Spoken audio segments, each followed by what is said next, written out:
Hello, we are going to be creating this tie-dye pinwheel today, and we have a couple other different examples. This one has a line that I've added to curve it, and it's still the tie-dye, and I cut the circle out. And then this one, I actually colored it using markers and adding shading with a crayon and watercolor around to create a border. This is a really fun project and actually pretty easy, and you guys are going to be creating using a circle and dividing it into sections.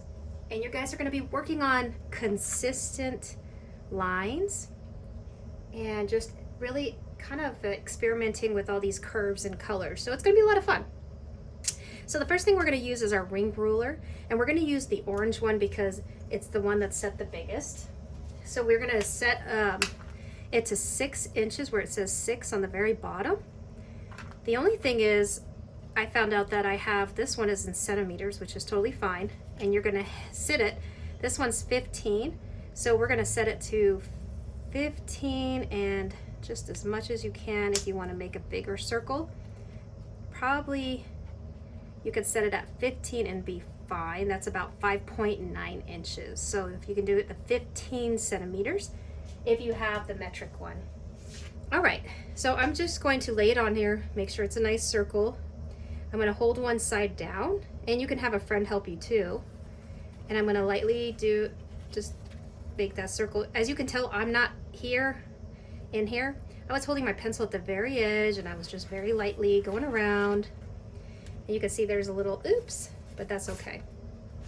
We are going to divide our circle into 8 sections, and I'm just going to say this is 12 o'clock, this is 6 o'clock.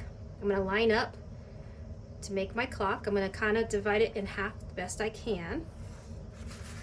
Looks a little off. That side looks a little smaller, so maybe I'll move over just a little bit. It's okay to mess up. And you guys have better erasers than my pencil. I think I have one too.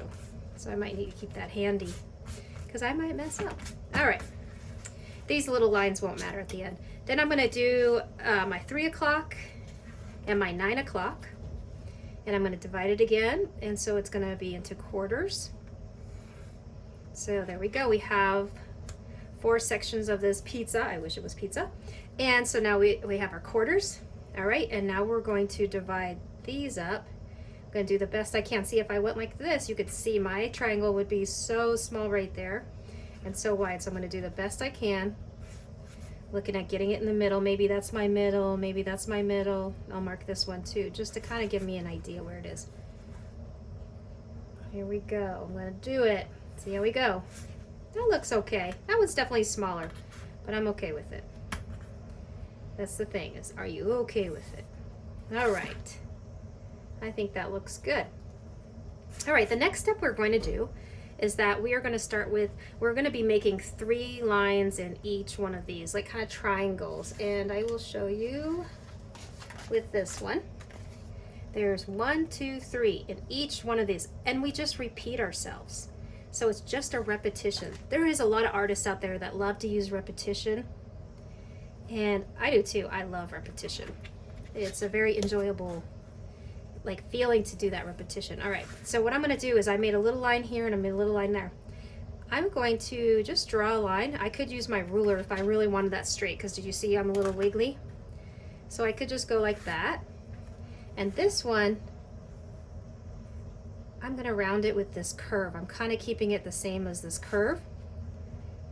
My distance, kind of the same again. See, and this distance here, it's pretty close, right?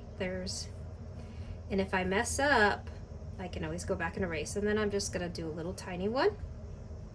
I can see this is wider than this one, right? So I might want to bring that one in a little closer. So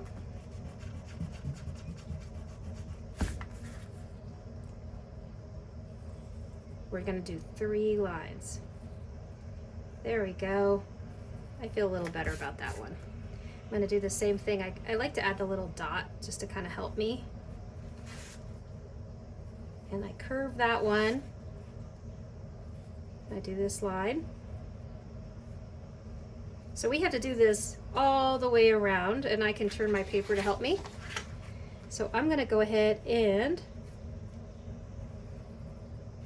finish doing this, and I'll be right back.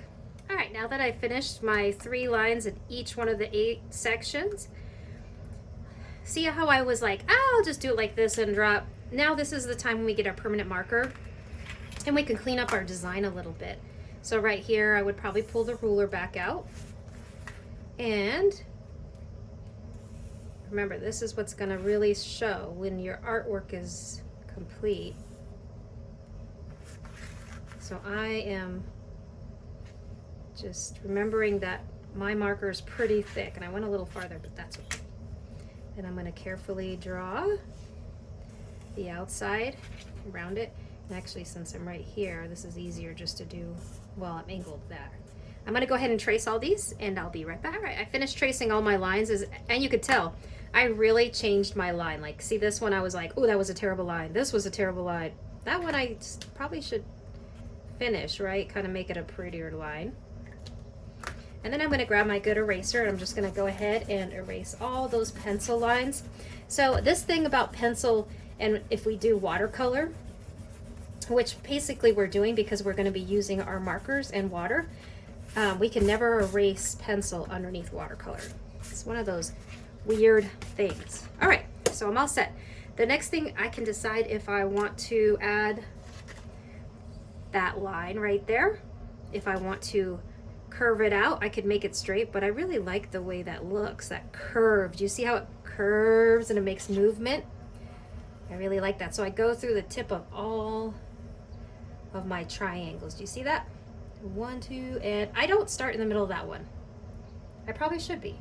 Maybe I should be. I don't know. And I'm doing it with permanent marker, which it means I'm crazy. I should be doing it with a pencil. Here we go. And I finished mine. So I'm gonna do that way. The next thing we're going to need is a piece of aluminum foil and our markers. Now this is really fun to do. You can also, if you want to do this 2 times, you can, like I did mine with markers, which is really bright, or the tie-dye psychedelic, like kind of fun stuff. Here we go. I'm just tracing that so I know how big my design is, and I'm just imprinting that design. Now for this part, you could do anything you want. You could do swirls like I did on this one. You guys can see it looks like a tie-dye. Last one I did is I did lines out, which gave it this look. I really like that too. It's really bright. I don't want to do just one color, and I don't want to use black because I used a permanent marker. So I'm going to go ahead, you know what? I'm going to see what happens if I do these lines. I really like this marker. I use it on its side, and I go past the circle to make sure that I'm going to get it in my design. I think I have an idea what I'm going to do. You all don't have to color this fast. You guys can take your time. Now I'm using this yellow marker, but I'm trying to be careful. I'm trying not to get it in those other colors because you can see that it's kind of ruining my marker for other projects. All right, I think I'm done with mine. I'm okay with it being like that. Maybe I'll add just a little red. See what happens if I add just a little red. Looks like brown. Ew, no, just kidding. All right, so now I'm going to grab my little spray bottle with water in it. I'm spraying that just a little bit. I just did a little squirts on it. This is a really nice little water bottle because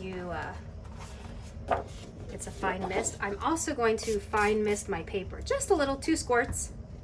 I'm going to flip it over, lay it on my aluminum foil. Did you just see what I just did? I kind of went crooked, but that's okay. And I'm gonna rub it like printmaking. All right, and let's see what happens. I'm going to get rid of that because I don't want to put my arms in it. And there is my tie-dye. I kind of see how it could be a little lighter. I'm going to spray it. Personally, I like a little more movement in mine, but I like how that turned out. I could get a paintbrush, spread it around if I want to,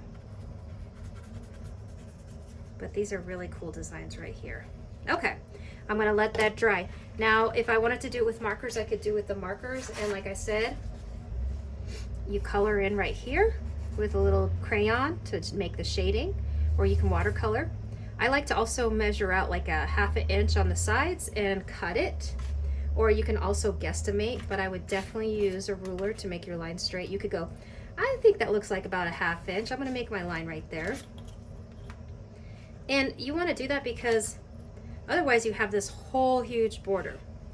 Now personally, I think I used too dark of colors, but you guys might like dark colors.